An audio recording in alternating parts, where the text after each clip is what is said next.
Le café aux champignons a-t-il des bienfaits sur la santé? Bonjour mes amis des champis, bienvenue dans ce nouvel épisode du Café des Guerriers. Et je vous propose trois questions pour introduire cette vidéo. Si en 2024 on demandait à Panoramix de créer la recette de la potion magique, est-ce qu'il mélangerait le café avec des champignons? Si Obélix était tombé petit dans une marmite remplie de café aux champignons, aurait-il eu la force légendaire qu'on lui connaît? Troisième question, si Astérix buvait aujourd'hui une tasse de café aux champignons, se verrait-il pousser des ailes? Dans cette vidéo, je vous propose de découvrir si le café aux champignons a ou non des bienfaits sur la santé. C'est parti!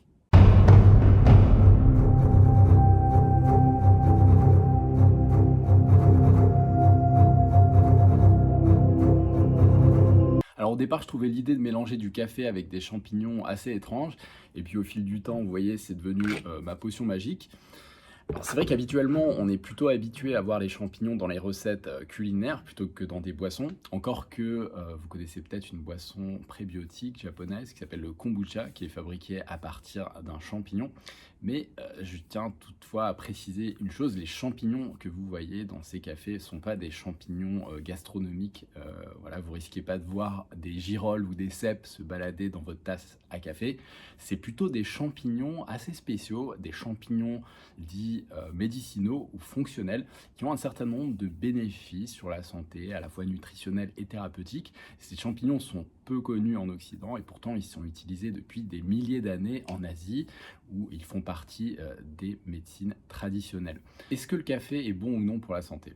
Alors au XXe siècle, les titres de journaux américains ont eu des titres très alarmants au sujet du café. On disait que le café pouvait empêcher la croissance des enfants, même contribuer à leur échec scolaire. Ensuite, dans les années 70-80, on a même dit que le café pouvait provoquer des crises cardiaques. Dans les années 2000, certains titres de journaux disaient que le café pouvait être un facteur cancérigène. Et c'est que dans les années 2010 que le café a commencé à avoir le vent en poupe.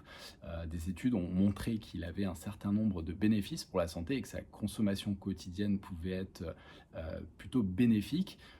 D'après ce rapport scientifique du comité consultatif sur les recommandations nutritionnelles aux États-Unis, la consommation quotidienne de café était plutôt une bonne chose. Alors d'où viennent les nombreux bienfaits du café sur la santé? Eh bien, tout d'abord, le café est riche en nutriments. Il contient de la niacine, la vitamine PP, ainsi que de la vitamine B3, du potassium et du phosphore. Le café est aussi riche en antioxydants. Il contient des polyphénols, qui sont des sortes de molécules antioxydantes qui favorisent la croissance de bonnes bactéries dans l'intestin, le microbiote, la flore intestinale, votre second cerveau.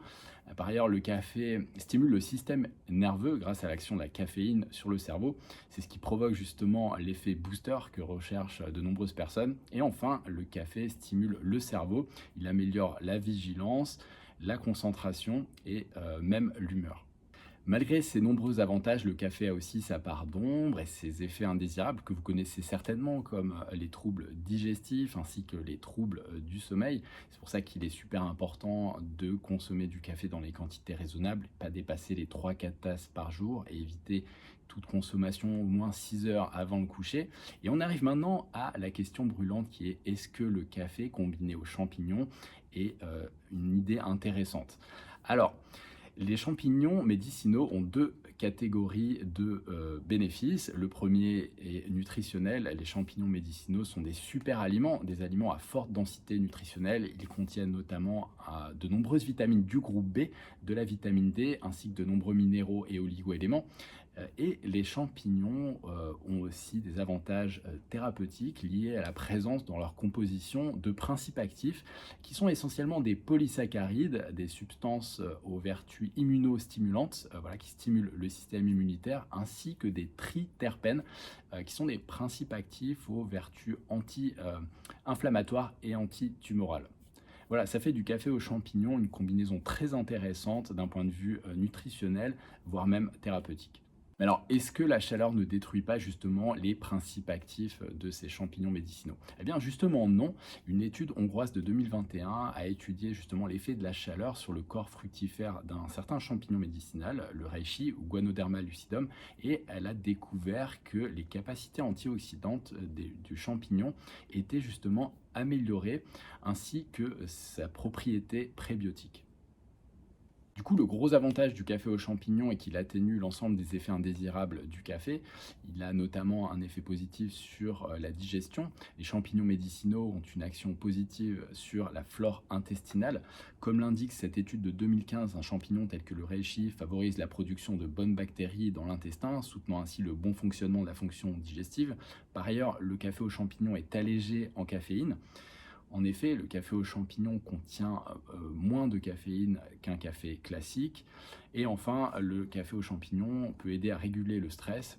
Les champignons médicinaux sont souvent dits adaptogènes, c'est-à-dire qu'ils améliorent la capacité de l'organisme à résister au stress et à la fatigue. Voilà, ça fait du café aux champignons une innovation très intéressante dans le champ de la nutrition pour les personnes qui souhaiteraient avoir un café amélioré avec des effets bénéfiques sur la santé. Dans le café des guerriers, vous trouverez 4 champignons médicinaux. Premièrement, le reishi ou Guanoderma lucidum, réputé pour ses effets positifs sur le système immunitaire. Vous retrouverez également le chaga, qui est ce champignon de la tradition sibérienne, riche en antioxydants. Vous trouverez également du cordyceps, un champignon de la tradition tibétaine, qui est reconnu pour ses effets positifs sur les performances et qui était, selon certaines histoires, réservé au Dalai Lama. Et enfin, vous trouverez le Lion's Mane, Hericium erinaceus, dont j'ai parlé dans une précédente vidéo, qui est ce champignon aux vertus positives sur la cognition, qui aide notamment à mieux se concentrer. Voilà, si vous avez des questions sur le café aux champignons et plus spécifiquement sur le café des guerriers, n'hésitez pas à me les poser, je vous répondrai avec très grand plaisir. Et pour avoir plus d'infos, je vous invite à consulter le site cafedesguerriers.fr. Portez-vous bien et à très bientôt.